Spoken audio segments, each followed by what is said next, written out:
On the morning of the 14th of October, 1066, in the south of England, two armies faced one another in the uneasy moments before a battle that would go on to change history. The place was called Senlac Hill, near the town of Hastings, a settlement that would go on to lend its name to the battle that was about to be fought there. Occupying the high ground were the defenders, Anglo-Saxons led by their king, Harold Godwinson, and opposing them was an invading force of Normans led by the bastard Duke of Normandy, William. William had come to claim what he believed was rightfully his, namely, the English throne. King Harold, meanwhile, had just marched from the opposite end of his kingdom, where he had successfully fought off an army of Norsemen. He had just defeated one army, and if he wanted to keep his crown, he would now have to do it again. The two armies drew up, poised to clash in a pitched battle that would determine who would be the King of England. No strangers to war, the Saxons, under King Harold's command, formed the tried and true military formation of the day, the shield wall, and they waited for the invaders to charge them or rain them with a hail of arrows. What the Saxons saw instead was something quite different. Emerging from the ranks of the invading Normans was a lone man on horseback, riding straight for the Saxon shield wall. Armed and armored, the rider looked the part of a warrior, only he didn't necessarily behave like one.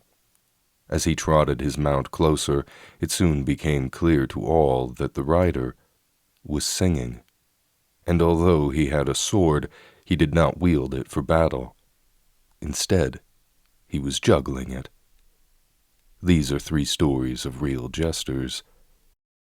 This is the retelling. The Norman juggler on horseback was a man called Ivo Taillefer, and though not much is known of his life, it is known that he was a jongleur, a sort of minstrel or entertainer, who had accompanied Duke William's army across the Channel, and that he gave quite the performance at the very start of the Battle of Hastings. Spurring his mount before the ranks of both armies, Taillefer recited the lines to the famous Song of Roland, while he juggled his sword. Unable to tolerate this act of bravado, at least one Saxon soldier broke rank and stepped forward, hoping to challenge the singing fool. Taillefer, however, was more than just a talented jongleur. He was also a warrior, and he killed his challenger before continuing on with his singing. Throwing his sword high above his head and roaring the words to a famous song of war and glory, Taillefer inspired his own comrades, while simultaneously enraging the Saxons. Still singing, Taillefer turned his attention to the Saxon shield wall, and, spurring his horse forward, he charged into their ranks, swinging his sword as he disappeared into a mass of spears and swords. And he was killed. While Taillefer wasn't a jester in the conventional sense, he didn't wear a funny outfit or have a hat with bells on it. He was still an entertainer, a singer and a juggler. Jongleurs were wandering entertainers, sometimes employed by lords or wealthy houses, and they can be seen as precursors to the true jester and the fool of later centuries. Although no illustration of Taillefer survives today, he does not appear on the Bayeux Tapestry. He is mentioned in several sources that discuss the Battle of Hastings, including the Carmen de Hastings Proelio, or the Song of the Battle of Hastings, which was written only months after the battle. Thousands of men would die that day, and William of Normandy would go on to win his prize, becoming William the Conqueror. But it is interesting to note that one of the very first men to fall that day was a juggling jongleur. In November of 1512, the Grand Duchy of Moscow went to war with their neighbor, Poland. The Kingdom of Poland was perhaps the largest kingdom in Europe at the time, stretching from the Baltic Sea to the north, nearly all the way to the waters of the Black Sea in the south. The two nations were at war over territorial disputes. It was not the first time they had gone to war against one another, and it would not be the last. By January of 1513, the Muscovites, led by the Grand Prince of Moscow, Vasily III, had invaded Poland and laid siege to the strategically important city of Smolensk, a large, important city that served both as a trading hub and as a fortress for garrisoned soldiers. With its economic and strategic importance, Smolensk was the primary target of the invading army. The Grand Duchy of Moscow was an expanding domain, both in geographic size and geopolitical importance. If it could secure Smolensk, it would be just another step in the grand design of expansion. In January of 1513, the Russians laid siege to Smolensk for a period of 6 weeks, hoping to win the city before they themselves succumbed to the cold and unforgiving conditions outside the walls. Launching attacks against Smolensk, the Russians found themselves meeting stiff resistance from the city's defenders, and they were eventually driven off. A few months later, in August of 1513, the Russians tried again to take the city, laying siege to Smolensk once more. They were once again driven off, and the city remained under the control of the Kingdom of Poland. Twice the Russians had thrown themselves at the walls of Smolensk, and twice they had failed. There would not be a third. In the summer of the next year, Vasily III tried again, only this time he'd recruited help from a local rebel leader who supplied him with cannons and siege engines. Positioning his newfound artillery above the city, Vasily shelled Smolensk with firepower from his cannons, indiscriminately blasting walls, knocking down roofs, and starting fires in the city. Smolensk had held out before against the Russians, but that had been a contest of soldiers. This was something else. The shelling artillery did not discriminate between soldier and civilian, and it wouldn't have been long before innocent men, women, and children were piling up as casualties from the bombardment. Realizing there was no hope of victory this time, the Voivode of Smolensk surrendered the city to Vasily on the 30th of July, 1514. It had taken 2 years and 3 sieges, but Smolensk had at last fallen to the invading Russians. That's where this guy comes in. This is Stańczyk. He was a royal court jester in the Kingdom of Poland who served 3 kings throughout his long and prosperous career. Although he was a jester, Stańczyk was no fool. Shrewd and cunning, he was a philosopher, a satirist, and a critic. A better title for Stańczyk might be a wit or a satirist. In fact, he is seen as something of an icon in Poland today. He seems to be the very archetype of the wise man disguised as a clown. This painting is called Stańczyk, though its full name is Stańczyk during a ball at the court of Queen Bona in the face of the loss of Smolensk. The painting focuses on a despondent-looking Stańczyk, sat slouched in a chair with his fingers laced before him, his eyes staring off at nothing, seemingly lost in thought.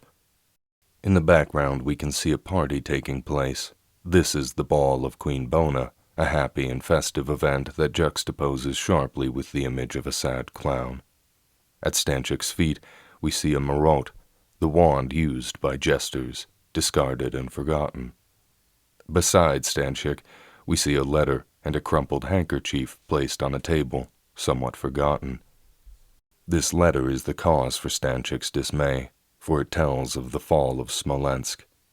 It is as if the jester, stepping away from the party for a moment, spotted the letter on the table, read it, and, crushed by the news, fell into the chair, wrinkling the carpet beneath his feet. While the nobility carry on with the night's festivities, blissfully ignorant or indifferent, it is Stańczyk alone who has understood the gravity of the note's contents. In the highest halls of government, it is only he, the jester, who grieves for the loss of Smolensk. Much has been said or interpreted about this painting, created by the Polish painter Jan Matejko in 1862, but for the sake of this video, it is important to note 2 things. First, this is not a portrait of Stańczyk. No known illustration of the legendary Jester survives today. The face you see in this painting is of the artist himself, Jan Matejko, and I think the expression displayed is one he would have been all too familiar with. You see, Jan Matejko had witnessed violent revolutions and sieges in his own lifetime. He had seen war and its effects. He had even lost a brother. He would have known the feelings of dread, despair, and uncertainty we see on Stańczyk's face. Second, while the fall of Smolensk was a heavy loss for Poland, it was not the end of the kingdom, as Stańczyk's expression may lead us to believe. Only a few months after the city fell, the Russians suffered a crushing defeat at the Battle of Orsha, and although the Polish were unable to recapture Smolensk, the kingdom continued on into its golden age. What became of Stańczyk is not known. How or when he died is lost to time, though it is known that he survived long after the fall of Smolensk, and even went on to serve as the royal jester for the next king of Poland. Although we don't know what ultimately became of the legendary jester during his own lifetime, the impact he had is undeniable. More than just a jester, Stańczyk is remembered in Poland even today, and, having achieved meme status, images of him circle the world, meaning Stańczyk is still entertaining people centuries after his passing. This is a painting titled King Henry VIII and His Family. This is King Henry. This is his heir, the future King Edward VI, and this is one of Henry's wives, probably Jane Seymour. Here we have Henry's firstborn child, the future Queen Mary, and here we have his second child, the future Queen Elizabeth I. But who are these two people? The identity of the woman depicted has been debated for some time, with theories being that she is either a nurse to the young heir or that she was a woman named Jane, who was Queen Catherine's fool. While her identity remains somewhat uncertain, the identity of the man depicted on the far right of this painting has no mystery behind it. This is Will Sommers, royal fool to King Henry VIII. While some jesters like Stańczyk were witty and satirical, there was a second, much more unfortunate class of jester, and that was the fool, or more specifically, the so-called natural fool. These would have been people with physical or mental disabilities, people who were seen as flawed or apart from regular society. These so-called natural fools could be anyone from people with birth defects or learning disabilities to people with hunched backs or crooked limbs, and they were employed in courts throughout Europe. While today these practices seem cruel and exploitative, in the often harsh and unkind society of the times, such treatment was considered normal, or perhaps even generous. For much of human history, the disabled have been shunned, scorned, treated with superstition or outright hostility, and while we may be appalled today at the idea of making such individuals into court jesters, at least they were given a place. For Will Sommers, he had more than just a place. He was well liked by King Henry's royal household. He is depicted in several illustrations alongside the king, often standing very close to the monarch. In addition to this, records of gifts to Will Sommers survive, totaling no small amount of nice clothes and accessories. As we can see in this painting, he is not dressed like a common fool. Indeed, the monkey he carries may be the only symbol of his profession. While it is incredibly recorded when Will was born, he may have come from Shropshire, and he may have been presented to King Henry, where he must have made a good enough impression to be brought into the royal household. In such a capacity, Will must have lived well, having his needs tended to and paid for by the crown. We know from records that he had many fine clothes, and that he lived with an attendant who seems to have been employed to care for his needs. Regardless of Will Sommers' mental capacity, he seems to have been genuinely loved by King Henry, who treated him well and kept him close. Despite this, Will was not exempt from the king's notorious temper when he overstepped his boundaries. On one occasion, in the year 1535, an incident was recorded by a diplomat in Henry's court wherein Will, who is described as a simple and innocent man, was nearly murdered by King Henry himself after Will had referred to Anne Boleyn as a whore and her daughter Elizabeth as a bastard. Although he'd managed to escape the king's presence with his life, Will was banished from court. A sad detail to this story is that Will may have been put up to saying such things by Anne's enemies in court, and that being of a simple and innocent mind, he actually did so. To say such things in front of Henry himself would have been incredibly reckless, further pointing to the fact that Will likely had some sort of learning disability. That being said, he eventually made his way back into the good graces of the royal family, and he went on to serve the Tudors long after the reign of King Henry VIII, appearing in records during the coronation of Queen Elizabeth in 1559. Having survived the wrath of King Henry VIII and living through the later chaos of the Tudor years, Will Sommers died on the 15th of June, 1560. While many tales exist of Will's life and career, many of them are later fabrications or invented scenes, and many of the details of the true story of his life are lost somewhere in time.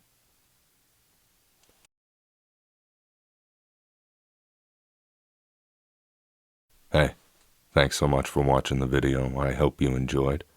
If you did enjoy, please leave a like or a comment and let me know what you think of these 3 stories. Anyway, that's all for now. I'll see you in the next one.